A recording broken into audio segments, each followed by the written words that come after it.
See what happens when you put the camera in my face. Morning, Joe lad. Yeah. Morning, Pro. Morning. You feeling better now? Yeah.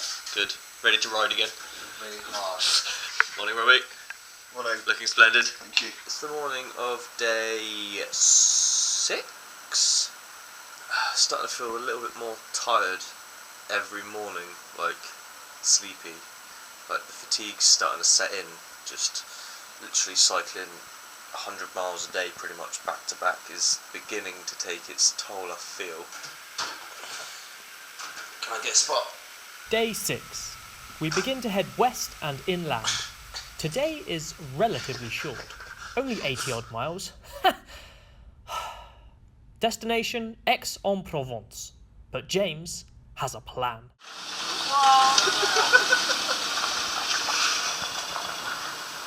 The secret to my cycling success.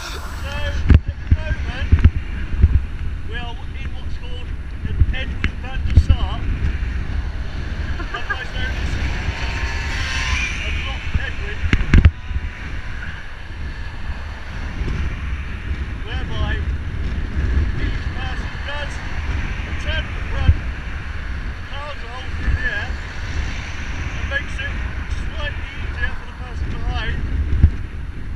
The key is to stay very close to the person in front so as to get the maximum benefit. Fourth punch of the year, fourth of the trip. This is shit that.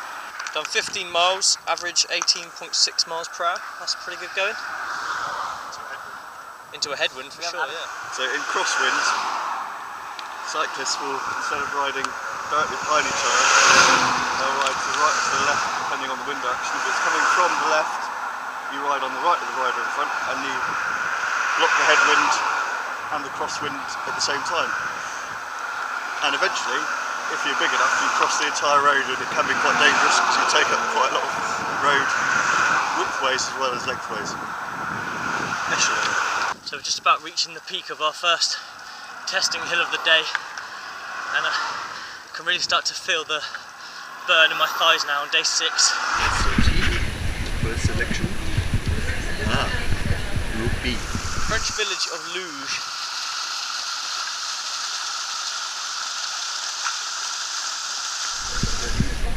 Sudoku's the same.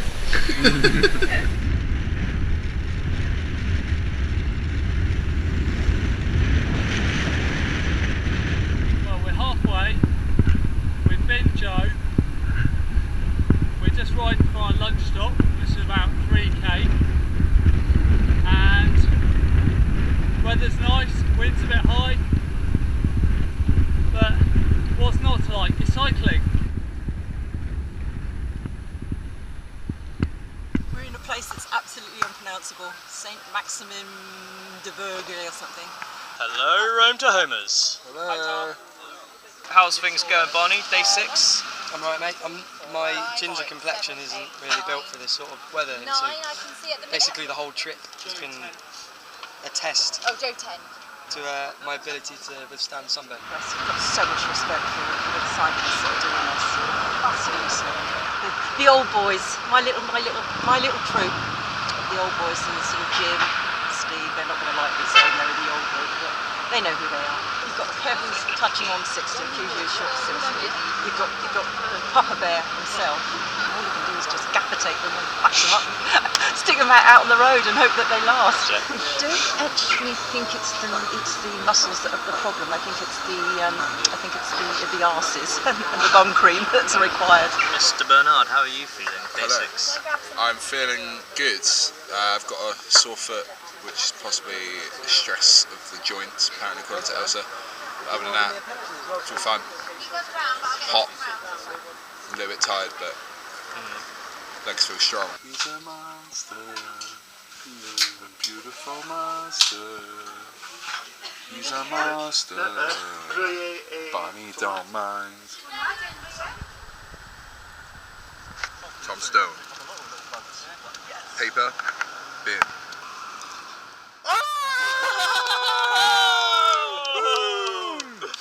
In the bin!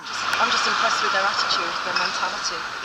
it's tough. It's not the body, it's the mental approach. 100 miles, I mean, the maximum I've ever cycled in a day was 60. And I was patting myself on the back for that. There's no way I'd get on a bike again, at least a week, after I've done that. Here, you guys, constantly. Next day, another 100, next day, another 100. That's impossible. I've had the most uncomfortable day ever. Can't get going, can't pedal, can't breathe.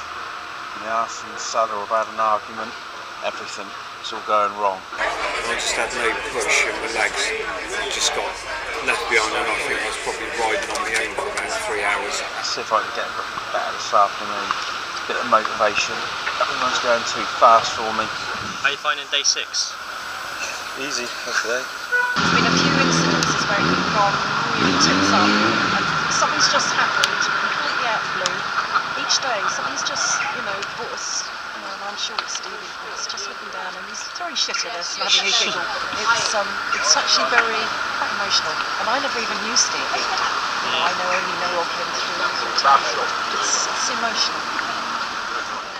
This is my farewell to the 18. It's been a pleasure. Da da da da da da da da da da da da da. You look after James, you know how tired he gets.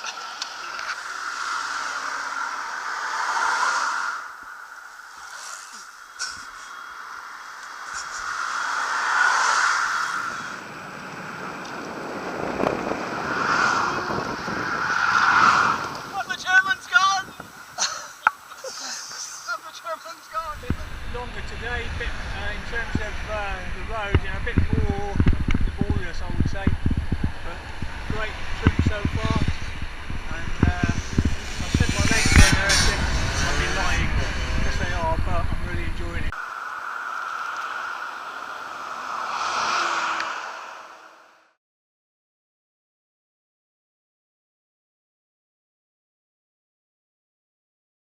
It's amazing how long we're spending out every day.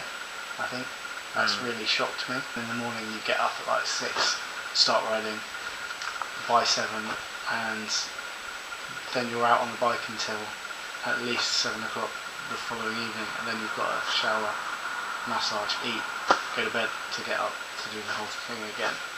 That surprised me. I thought there'd be more kind of early finishes, particularly on shorter days, but it's not really worked out that way. I think the hardest part of the task, the physical part, has been done, but mentally I think it's just going to get tougher for people because they're tired, they want to go home, and you've proved you can cycle a long way, but to do it for another 8 days, pretty tough, I reckon. It's been a very smooth, accident-free trip, hasn't it? Well, I have to beg to differ, actually. Where did it all start? I know what the worst moment was. Should we start with that?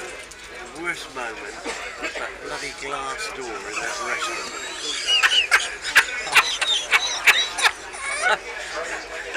It was covered in wooden beads. We were sat in one of the restaurants in Aix-en-Provence.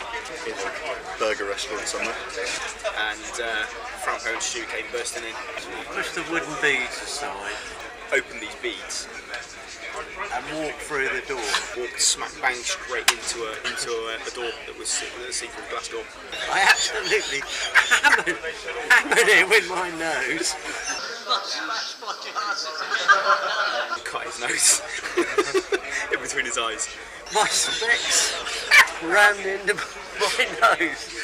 Saw his cut nose. Blood was running down, and all I could hear was all these people laughing. I didn't think it was very funny at all. And everyone thinks it's funny. It was. I couldn't see for crying. I think Frampo's a diamond. I reckon he's so intelligent and so switched on. He would never ever walk into a window. But Been a constant source of amusement. Yeah, absolutely.